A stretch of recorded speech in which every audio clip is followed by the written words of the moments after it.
mas não foi um mau resultado. Não há como dizer que foi um mau resultado, porque, na verdade, o Flamengo sempre tem muitos problemas lá na Liga Arena, antiga Arena da Baixada, né? Então, eu acho que, no frigir dos ovos, deu para sair satisfeito do resultado. Porque, eu repito, Davi Luiz, zagueiro marcando dentro da área, hoje em dia, tem que marcar com os braços para trás. Se marcar com a mão assim, ó, como você fez, a bola vai bater e o juizão vai dar. O VAR vai chamar e o juizão vai dar. Davi Luiz que fez uma boa partida, é importante que se diga. Davi Luiz voltou a jogar bem. Davi Luiz está jogando bem, mas deu uma de jogadores de divisão de base, né? Tanuri, vai fazendo a conta aí, ó. Alan, Ayrton Lucas, Cebolinha também sentiu o músculo, está com dor muscular, e agora Léo Ortiz. São 4 jogadores com problema muscular nesse elenco do Flamengo. Gente, para um time que já está com 5 desfalques por causa da Copa América, você ter 4 jogadores com problema muscular, amigo, você realmente está querendo dar muita chance ao azar, né? Cara, o Tite descaradamente promoveu o filho dele a primeiro auxiliar, cara. Com que cara deve estar o Kleber Xavier? Que sempre foi auxiliar do Tite, na seleção, em todos os lugares. Quem é que devia estar na beira do campo hoje? O Kleber Xavier. Empate heróico. Flamengo faz gol no final e arranca 1 ponto sobre o Atlético Paranaense pelo Campeonato Brasileiro. Vamos acompanhar a análise feita por Renato Maurício Prado sobre este jogo. E tem muitos desfalques. Léo Ortiz saiu machucado e vira dúvida para a próxima partida do Flamengo contra o Bahia. Essas e outras informações iremos acompanhar aqui em nosso canal. Mas antes, já pedimos a vocês que, se é novo por aqui, se inscreva em nosso canal, ative as notificações e curtam os vídeos para ajudar em nosso crescimento. O link do canal de Renato Maurício Prado ficará na descrição como forma de créditos. Portanto, vamos acompanhar tudo sobre Atlético Paranaense 1, Flamengo também 1. Então, a história é essa, né? Quer dizer, podemos ainda acabar a rodada em terceiro lugar, mas não foi um mau resultado. Não há como dizer que foi um mau resultado, porque, na verdade, o Flamengo sempre tem muitos problemas lá na Liga Arena, antiga Arena da Baixada, né? Então, eu acho que, no frigir dos ovos, deu para sair satisfeito do resultado, principalmente pelas circunstâncias em que ele aconteceu, né? Se dissesse, não, o Flamengo fez 1-0 e tomou o gol de empate no finalzinho, provavelmente estaríamos todos nós aqui com um pouco de gosto de cabo de guarda-chuva na boca, né? Porque é sempre muito ruim quando você está ganhando o jogo e no finalzinho você cede o empate. Para o Atlético Paranaense, são situações, vamos assim dizer, mistas, porque o Atlético não estava ganhando. O Atlético começou a ganhar o jogo aos 44 do segundo tempo, com aquele pênalti do Davi Luiz, que eu repito, Davi Luiz, zagueiro marcando dentro da área, hoje em dia, tem que marcar com os braços para trás. Se marcar com a mão assim, ó, como você fez, a bola vai bater e o juizão vai dar. O VAR vai chamar e o juizão vai dar. Davi Luiz que fez uma boa partida, é importante que se diga. Davi Luiz voltou a jogar bem. Davi Luiz está jogando bem, mas deu uma de jogadores de divisão de base, né? Deixou os bracinhos abertos dentro da área, bateu na mão, pênalti, e praticamente aquilo lá decretou a derrota do Flamengo. Mas aí, coisas do destino, o menino Everton Araújo, que tinha entrado no lugar do Léo Ortiz, que sentiu mais uma contusão muscular. Tanuri, vai fazendo a conta aí, ó. Alan, Ayrton Lucas, Cebolinha também sentiu o músculo, está com dor muscular, e agora Léo Ortiz. São 4 jogadores com problema muscular nesse elenco do Flamengo.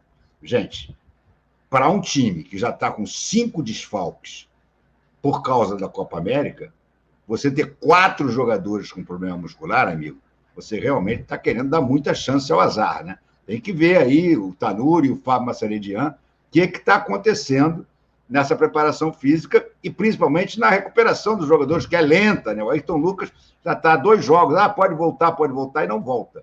Problema muscular. Então, é uma coisa que realmente o departamento médico e o de preparação física do Flamengo precisam ser cobrados, né? Porque se a gente já tem todos os desfalques que tem pela Copa América, você começar a acumular desfalques para o problema muscular, aí fica difícil, né? Fica muito difícil. A garotada vai ter que entrar e fazer milagre. Por sorte, hoje, o garoto que entrou fez milagre mesmo. O Everton Araújo entrou bem e entrou fazendo um gol de cabeça valiosíssimo, né?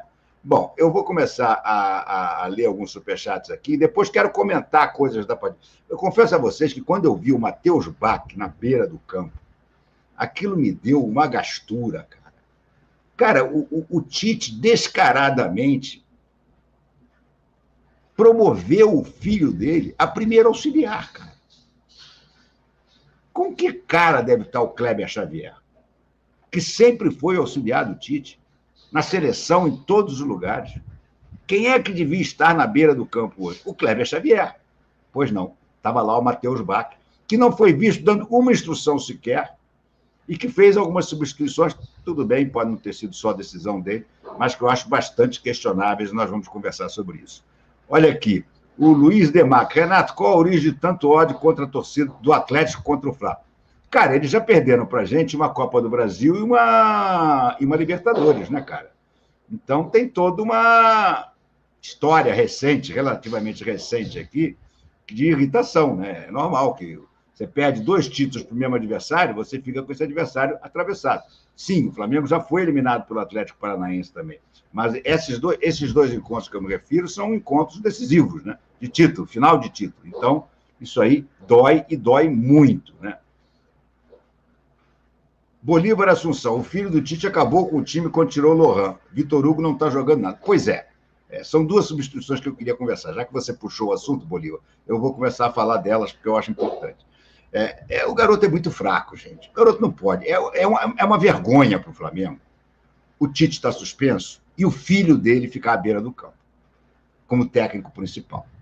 Por mais que diga, não, eram 3, estava lá o César Sampaio, estava lá também o Kleber Xavier. Não interessa. Quem estava na beira do campo, a figura de treinador à beira do campo, era desse moleque, que não sabe nada. Vamos começar? Não sabe nada. Isso é um absurdo. Bota ele lá para carregar prancheta, para servir Gatorade. Porra, técnico de futebol tá de brincadeira, né? Realmente só pode estar de brincadeira. E aí ele fez a substituição do Vitor Hugo. Eu também já estava cuspindo marimbondo. Mas é porque o Bruno Henrique, pelo menos essa é a versão oficial do Flamengo. O Bruno Henrique passou mal. O Bruno Henrique jogou muito mal no primeiro tempo. Realmente o Bruno Henrique, olha, está custando, né? Está custando. Mas se ele passou mal, se ele não tivesse passado mal, não tiraria, não. Mesmo jogando mal, manteria. Jogador importante para você num contra-ataque, de repente, conseguir alguma coisa. Jogador que tem um histórico de 8 gols em 9 jogos contra o Atlético Paranaense. Então, até o astral para o Bruno Henrique seria bom. Mas parece que ele passou mal e, de fato, quando a câmera mostra o Bruno Henrique no banco de reservas, você vê que ele está assim, com uma cara de depauperado mesmo. Então, não sei, uma virose, alguma coisa, ele talvez já não tenha entrado bem dentro de campo e piorou jogando. Por que o Vitor Hugo? Tentei entender por que o Vitor Hugo. O Vitor Hugo, para mim, entra para tentar ajudar o Léo Pereira. Porque se você olhar o primeiro tempo, quase todas as jogadas do Atlético Paranaense foram pela lateral esquerda em cima do Léo Pereira. Que não dá para dizer que jogou mal, mas não é um lateral de ofício, né? E estava sendo bastante atacado ali. E aí entra o Vitor Hugo, e a gente vê que logo nas primeiras jogadas o Vitor Hugo já está lá atrás, tentando ajudar o Léo Pereira. Em compensação, em termos ofensivos, toda vez que ele tentou fazer alguma coisa, ele foi mal. O Vitor Hugo é um daqueles casos que eu acho que é um dos jogadores, opinião minha, pessoal, nada contra o garoto. Eu acho que o futebol dele não é de qualidade para o Flamengo usá-lo muitas vezes. Eu acho que ele é um jogador esforçado, acho que ele é um jogador que corre, que se entrega. Ele hoje correu, se entregou, mas ele, tecnicamente, eu acho ele muito limitado. Muito limitado. Mas também, se você olhar, vamos tentar defender um pouco o outro lado. Quem eram os jogadores possíveis que o Flamengo tinha no banco de reserva? Matheus Gonçalves estava no banco de reserva. Talvez, se o Matheus Gonçalves tivesse, Você poderia dizer, não, bota o Matheus Gonçalves para a direita e puxa o Luiz Araújo para a esquerda. Estou tentando ver aqui qual era o banco exatamente. Estou puxando aqui. Olha aqui, o banco de reserva era Matheus Cunha, Diego Alves, dois goleiros, Daniel Salles, não sei nem que joga, de que joga, Iago, Cleiton, Everton Araújo, moleque que entrou e fez o gol, Ryan Lucas, eu achei que fosse entrar o Ryan Lucas, Vitor Hugo, Verton, Matheus Gonçalves, Gabi Wellington. Um bando de garoto. Um bando de garoto. Aqui de jogador de verdade, vamos assim dizer, você tem o Gabriel só. O resto tudo é moleque. E olha, vai piorar, hein? Vai piorar porque, pelo que pareceu, o Léo Ortiz saiu sentindo músculo. Se o Léo Ortiz tivesse sentido músculo, o Léo Ortiz simplesmente não joga contra o Bahia. E o Fabrício Bruno levou o terceiro cartão amarelo. Se o Ayrton Lucas não se recuperar para o jogo com o Bahia, vai ser um perereco infernal. Porque aí você vai ter que manter o Léo Pereira na esquerda e você vai ter que botar o Cleiton, por exemplo, que é outro garoto. Porque você não tem zagueiro mais para botar. Se o Ayrton Lucas voltar, você joga com a zaga com Davi Luiz e Léo Pereira. Ok. Mas na cabeça de área, vai ter que manter esse moleque que entrou e fez o gol. Uma coisa é ele entrar, ter estrela e fazer o gol. Outra coisa é ele estar pronto para jogar 90 minutos como primeiro volante do Flamengo. Isso tudo a gente vai ter que ver nos próximos dias e no jogo com o Bahia. Porque eu acho muito pouco provável que o Léo Ortiz volte. Muito pouco provável. Então, os desfalques estão aumentando, cara. Os desfalques estão aumentando. E aí a coisa começa a ficar muito complicada. Então é isso aí, nação. Vamos comentar um pouco sobre esta partida, né, entre Atlético Paranaense e Flamengo. A partida terminou empatada em 1-1. Um jogo muito disputado em que apenas no final da partida que os gols saíram. O Atlético Paranaense faz 1-0 aos 46 minutos e o Flamengo faz o gol de empate praticamente no último segundo do jogo. Com esse empate, o Flamengo permanece na liderança do Brasileirão, tendo apenas que torcer para um tropeço do Bahia. Então vamos analisar, dar a nossa opinião a respeito desse jogo. Uma partida muito difícil, muito pegada, né? As duas equipes querendo vencer, até porque se o Flamengo vence, abria alguns pontos de vantagem sobre o Atlético Paranaense nessa briga para o título do Brasileirão, e se o time do Paraná vence, também passava o Flamengo e assumia a liderança provisória. Então, as duas equipes entraram estudando uma a outra logo no início, né? Poucas chances criadas, mas no decorrer do jogo a trocação começou. O Flamengo atacava, o Atlético Paranaense também respondia no contra-ataque, né? Esse foi o dilema da partida, que terminou empatada, né? Lembramos que o gol do Atlético Paranaense foi de pênalti e que muitos aí estão até comentando que não foi pênalti. Será que foi ou não foi, né? De fato, a bola estava muito próxima ao braço de Davi Luiz, né? Não tinha como ele tirar o braço. Claro que ele assume o risco quando ele vai para disputar uma jogada com o braço aberto, mas teve árbitro aí, ex-árbitro aí, falando que não foi pênalti.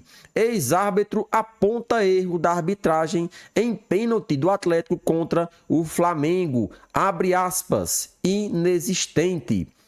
Flamengo e Atlético Paranaense protagonizaram neste domingo um dos melhores jogos do Brasileirão 2024. Com as duas equipes de olho na liderança, o duelo teve emoção até o final e acabou empatado em 1-1. Contudo, para o ex-árbitro e consultor Rafael Pocari, o pênalti que ocasionou o gol do Atlético não deveria ser marcado. O lance ocorreu aos 42 minutos do segundo tempo. O árbitro Anderson Daronco não assinalou irregularidade, né? Contudo, a árbitra de vídeo, Daiane Muniz, indicou penalidade por um toque no braço de Davi Luiz na revisão. Daronco acatou a indicação e marcou o pênalti, porém, segundo Porcari, a decisão foi equivocada, né? eu discordo totalmente, né? Eu sou Flamengo, sou torcedor do time, mas não posso dizer que não foi pênalti. Como eu falei no início, um jogador quando vai para a disputa de bola com os braços abertos, ele assume total responsabilidade de que, se a bola pegar no braço, o árbitro tem total direito de interpretar como falta, ou seja, pênalti. Então, por mais que alguns que entendem de arbitragem falam que não foi, mas eu concordo que foi. Através do blog, o ex-árbitro explicou o ponto de vista. Para ser infração, você deve ter a intenção de colocar o braço. Depois você verifica o movimento antinatural. Escreveu inicialmente sobre a regra para penalidades. Na sequência, Porcari direcionou a análise para o lance envolvendo Davi Luiz. O chute é a queima-roupa. Davi Luiz está com o braço em posição normal e tenta retirá-lo para que a bola não toque. Seria antinatural se o flamenguista tirasse o corpo e deixasse o braço esticado, tentando ganhar espaço para a bola bater nele, completou. Mesmo depois de sofrer o gol de pênalti, já aos 45 minutos do segundo tempo, o Flamengo seguiu criando boas oportunidades contra o Atlético e dominando a partida. Aos 50, Pedro chutou perto de empatar, mas parou em um verdadeiro milagre do goleiro Léo Link.